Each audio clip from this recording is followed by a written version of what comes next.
My name is Eunice. I'm an entrepreneur, speaker, and trainer. Welcome to my channel on Daily People Skills. Many people think that people skills is just about EQ, communication skills, and leadership skills. But people skills go much beyond that. At the bottom line, it is about who you really are. Because before you can manage anyone, you must first manage yourself. So let's jump right into today's topic. Today, we are going to talk about how to be a powerful listener. Yes, a powerful listener and not just a good listener. In my last two videos, I talked about our eyes and tongue. We see what we want to see and the power of our tongue. This week, we want to talk about our ears, how to be a powerful listener. There have been many teachings on improving listening skills, but I want to open your mind from three very different perspectives. So let's begin.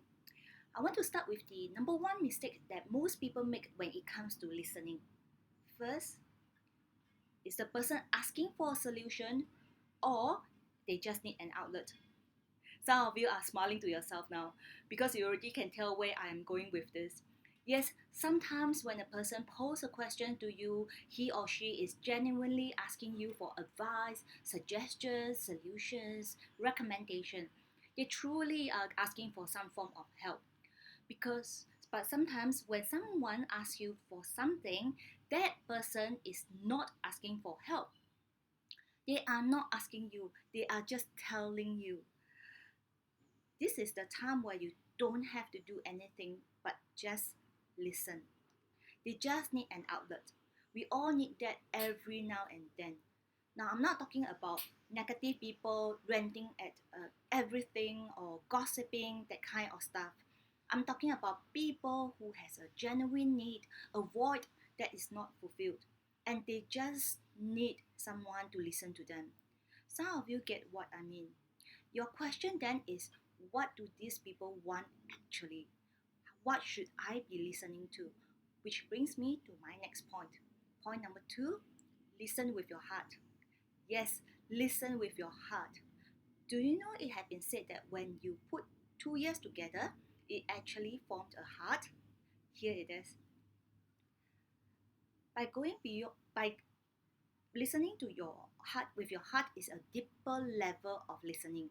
By going beyond what the person is saying, by being in tune with what was not said, you are listening for the underlying emotional needs.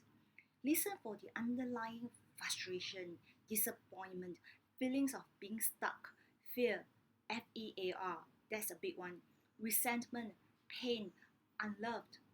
Once you identify that emotional need and able to fill that void, that's where you connect with the other person.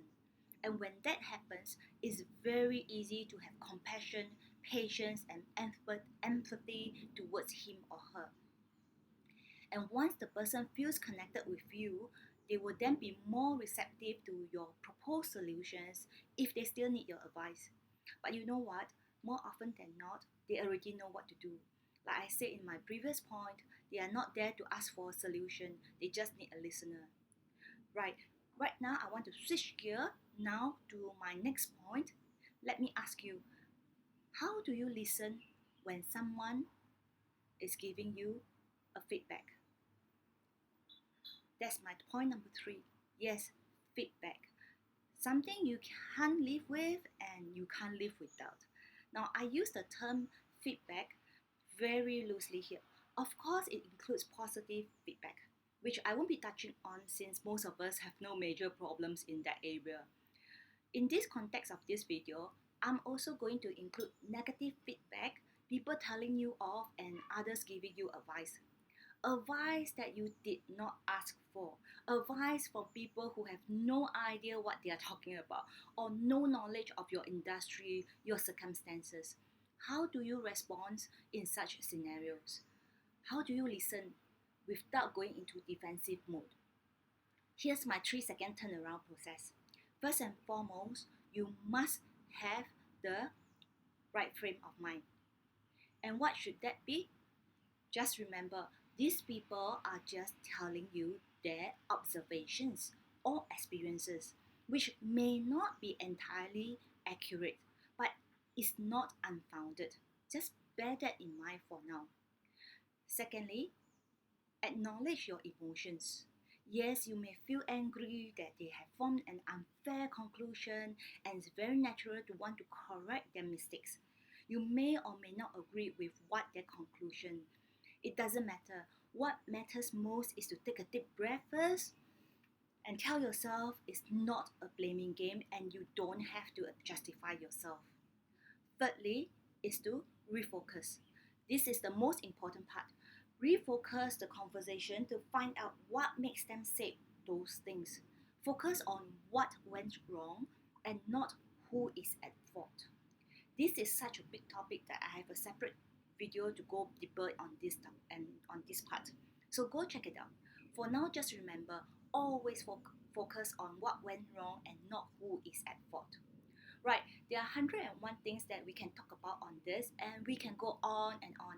But I'm going to stop here for now. This video is not to judge, criticize, or label anyone. We are all guilty of making mistakes, overlook things every now and then. We are all humans. But just be conscious about it from now on. So, what do you think of today's topic? Share with us in the comments, like and share this video, subscribe to our channel so you won't miss out any precious episode. We see you in our next video.